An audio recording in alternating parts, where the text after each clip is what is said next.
저번 영상에서는 황제 네로의 어머니인 아그리피나에 대해 다루었습니다. 그녀는 권력에 대해 채워지지 않는 갈망이 있는 사람이었죠. 목적을 달성하기 위해서라면 그녀는 무엇이든 이용했습니다. 순수한 혈통, 수려한 외모, 다른 사람을 움직이게 하는 교활한 언변, 이 모든 것들을 말이죠. 그리고 마침내 그녀는 자신의 아들 네로를 로마의 5대 황제에 옹립시키기까지 이릅니다. 하지만 네로는 이런 어머니의 꼭두각시로 지내는 것에 만족할 위인이 아니었죠. 이번 시간엔 어머니 못지않은 욕망의 화신 네로에 대해 본격적으로 알아보도록 하겠습니다. 네로의 취임은 축제 분위기 속에서 이루어졌습니다. 신중하게 작성한 연설문을 네로가 원로원 앞에서 낭독하자 모든 사람이 열광적으로 환영했죠. 충성맹세와 환호, 아첨하는 말들로 네로의 재위 첫날은 뜨겁게 달아오릅니다. 재위 초기 첫 5년은 네로의 다섯해라고 불리며 네로 재위 기간 중 최고의 태평성대를 누립니다. 유능한 친위대장 브루스와 명망 있는 철학자이자 네로의 스승이었던 세네카와 함께 현명하게 제국을 통치하기 시작했죠. 당시 로마의 정치 세력들은 크게 세 가지로 구분할 수 있습니다. 황제, 원로원, 로마 시민들이죠. 네로는 원로원들의 특권들을 존중하는 동시에 대중의 인기에 영합하는 정치를 시작합니다. 선왕 클로디우스의 행정체계를 계승하여 네로 정부는 제국 내 평화와 번영을 지속시켰죠. 국경선을 안전하게 지켰고 해적을 토벌했습니다. 지나친 세금을 완화했고 총독과 세금 징수원들의 횡포를 규제해 시민들의 찬사를 얻었죠. 또한 부패한 권력자들을 거침없이 처단하여 모두의 열광적인 지지를 얻게 됩니다. 하지만 문제는 보이지 않는 곳에서 골마가고 있었습니다. 시기 당시 네로는 건강하고 쾌활한 소년이었죠. 네로는 운동, 음악, 문학에 고루 재능이 있었습니다.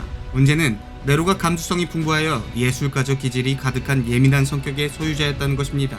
네로에게는 옥타비아라는 아내가 있었습니다. 정숙하고 현명했으나 아름다운 외모를 가지고 있지는 않았죠. 게다가 옥타비아는 네로가 황제로서의 정통성을 확보하기 위해 정략 결혼으로 만난 사람이었습니다. 자유분방한 기질의 네로는 옥타비아로 만족할 수 없었죠. 네로는 결국 친구의 아내 포파이아와 사랑에 빠지게 됩니다. 이 소식을 들은 어머니 아그리피나는 불같이 화를 냈죠. 네로 또한 어머니를 이해하지 못했습니다. 이 사건을 계기로 둘의 반목은 날이 갈수록 깊어지기 시작합니다. 실제로 어머니 아그리피나는 네로 집권 초기 자기가 황제라도 되는 것 마냥 행동합니다. 본인이 주도적으로 정책을 실행했고 외국 대사와의 접견에 직접 나갔습니다. 제국의 주화들에 자신의 초상을 새겨넣기도 했죠. 그러나 무엇보다도 네로가 가장 싫어했던 것은 자기 덕분에 그가 권좌에 올랐다는 어머님의 자만심 어린 잔소리였습니다. 어머니의 등살에 시달리던 네로는 점차 반항적인 경향을 띠기 시작했죠. 공적인 자리에서 어머니의 의견을 의도적으로 무시하기도 했고 방탕한 행동을 일삼기 시작했습니다. 그리고 이 사태를 주시하고 있던 사람들이 있었죠.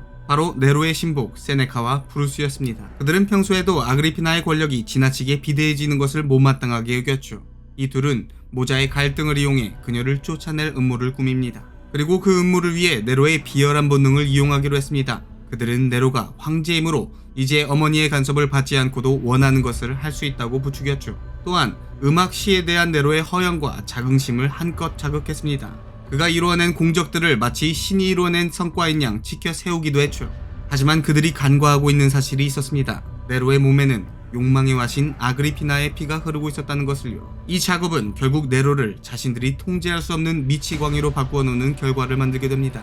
자신의 통제에 따르지 않는 네로를 보며 분노에 찬 아그리피나는 네로를 대신할 사람을 모색하기 시작합니다. 그때 선왕 클로디우스의 친아들 브리타니쿠스가 눈에 들어오죠. 그녀는 배응망덕한 아들인 네로 대신 브리타니쿠스를 황제에 앉힐 야심을 품게 됩니다. 정말 아그리피나는 욕망의 화신답죠. 자신의 권력욕을 위해선 친아들까지 황제 자리에서 내쫓을 생각을 하는 것을 보면 말이죠. 하지만 이를 두고 볼 리 없는 세네카와 브루스였습니다. 그들은 네로의 열등감과 질투심을 자극했죠. 마침 어머니 아그리피나의 거친 협박에 자신의 권좌가 흔들린다는 걱정을 하던 네로였습니다. AD 55년 네로는 결국 독약을 보내 의붓 동생 브리타니쿠스를 살해하고 말죠. 네로는 이때부터 광기에 눈을 뜨기 시작한 것으로 보입니다. 먼저 네로는 어머니 아그리피나를 외딴 섬으로 유배를 보냅니다. 그리고 사고로 위장하여 그녀를 살해할 계획을 꾸미죠. 네로는 어머니를 뱃놀이에 초대하여 밑창에 구멍이 뚫린 배에 태워 호수 한가운데로 배를 내몰았습니다. 점점 물이 차던 배는 침몰했지만 그녀는 유배 시절 익혔던 수영 솜씨를 발휘해 살아나게 되죠. 결국 네로는 어머니를 살해하기 위해 암살자를 보내죠. 아그리피나는 자신을 죽이러 온 자객들 앞에서 치마를 벗고 아랫배를 보이며 어디 황제를 낳은 내 배를 찔러보거라 라며 반항했다고 합니다. 하지만 자객들의 칼날을 피할 순 없었죠. 일설에 따르면 네로는 어머니의 시체를 직접 두 눈으로 확인했다고 합니다. 네로의 잔인성과 기행은 여기서 멈추지 않죠. 62년 네로의 오른팔 브루스가 사망합니다. 네로의 곁에는 간신 세네카만 남게 되죠. 성인이 된 네로가 점점 잔혹한 행위들을 일삼자 위기감을 느낀 세네카는 고령을 핑계삼아 은퇴를 청하고 모든 공직에서 물러납니다. 자신을 귀찮게 하던 모든 사람에게서 자유로워진 네로는 폭군으로서의 면모를 유감없이 발휘하기 시작합니다.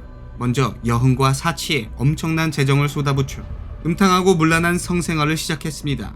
심지어 남편 있는 아내를 그의 눈앞에서 범했고 미소년들과 동성애를 즐겼죠. 마침내 눈의 가시처럼 여기던 황후 옥타비아조차 간통죄를 씌워 처형하고 맙니다. 그러나 이러한 방탕한 생활에도 서민들 사이에서의 네로의 인기는 여전했습니다. 지금까지의 치세와는 별개로 위의 사실들이 대중들에게까진 잘 알려지지 않은 까닭이었죠. 하지만 네로의 걷잡을 수 없는 몰락은 예상치 못한 곳에서부터 시작됐습니다. AD 64년 당시 로마는 덥고 건조한 기후가 오랫동안 지속되고 있었습니다. 숨이 콱콱 막힐 정도로 더운 7월의 어느 날 네로는 로마에서 남쪽으로 56km쯤 떨어진 안티움에서 잠을 자고 있었습니다. 그때 부하에게 급보를 받게 되죠. 해경기장 동쪽 끝 빈민가에서 화재가 발생했다는 소식이었습니다. 강한 남동풍으로 커진 불길은 마른 목재와 올리브 기름창고를 지나 점점 커집니다. 손쓸 수 없도록 커진 불길은 무려 5일에 걸쳐 타오르며 로마의 행정구역 14개의 구 중 3개의 구를 완전히 불태웠으며 나머지 7개의 구도 잿더미로 만들어버렸죠. 직접 화재 현장으로 달려온 네로는 화재 현장을 수습하기 위해 가능한 모든 지원을 아끼지 않았습니다. 도로를 확장하고 다듬었고 양쪽에 기둥을 세워 그늘을 두리게 하여 화재의 위험을 줄어들게 했죠. 그리고 곳곳에 분수대와 광장을 배치했습니다. 하지만 황제가 새로운 수도를 건설하려고 불을 질렀다라는 악의에 찬 소문이 퍼지기 시작합니다. 이미 어머니를 살해한 폐륜을 저지른 자가 직접 자신의 도시에 불을 지르지 못할 것도 없다고 말입니다. 소문은 또 다른 소문을 불러오는 법이죠. 이번엔 네로가 온 도시를 태워버린 그 불을 보며 리라를 키며 노래를 불렀다는 소문까지 돌기 시작한 것입니다. 대화재로 불이 타버린 본인의 궁전 재건에 엄청난 재정을 쏟아부었다는 사실도 드러나게 됩니다. 이는 그가 방화범이라는 소문에 기름을 끼얹게 됩니다. 궁지에 몰린 네로는 자신에게 돌아오는 비난의 화살을 피하고자 희생양을 찾았습니다. 바로 당시에 교세를 늘리고 있던 그리스도교들이었죠. 네로는 방화 사건의 당사자로 그리스도교인을 지목합니다. 마침 당시 그리스도교인들은 로마인들의 미움을 받는 존재였습니다. 그리스도교인들은 그들이 믿는 유일신 외에 모든 신성시 되는 것들을 우상 숭배라고 경멸해왔죠.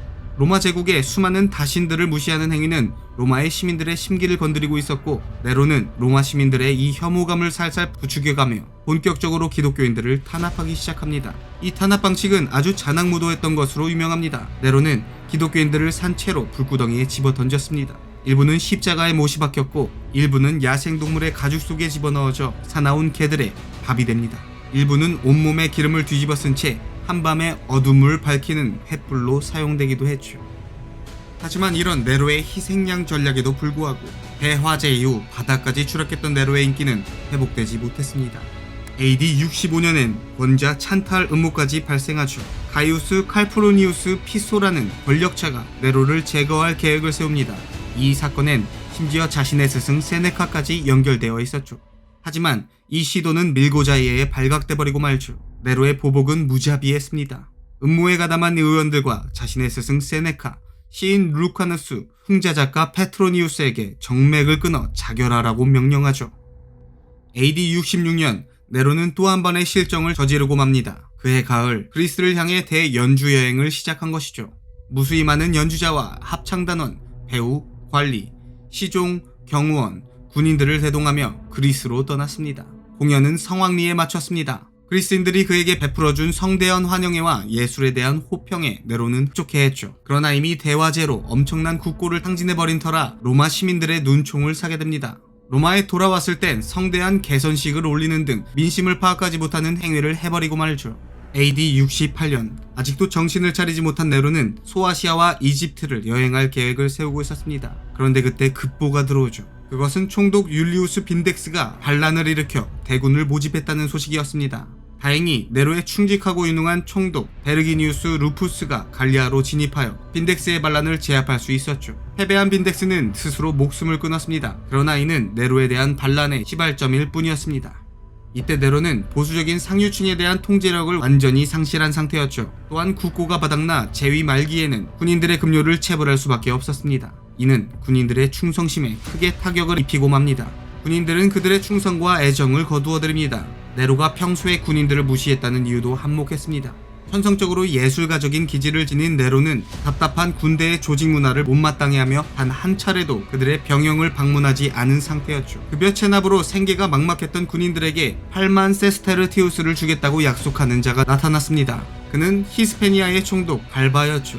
갈바에게 가장 먼저 반응을 보인 것은 황제의 가장 충성스러운 군인 친위대였습니다. 연이어 다른 부대들도 충성을 벌이기 시작했죠.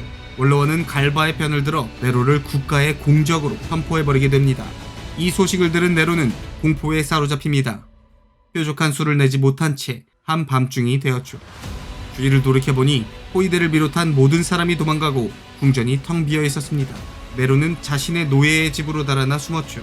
하지만 자신의 목숨을 취하러 오는 군인들의 말발굽 소리를 듣자 네로는 칼로 자신의 머리를 찌르며 자결하고 맙니다. 이때 네로는 참으로 훌륭한 예술가인 내가 죽는구나 라는 말을 남긴 채 그 자리에서 사망했다고 합니다.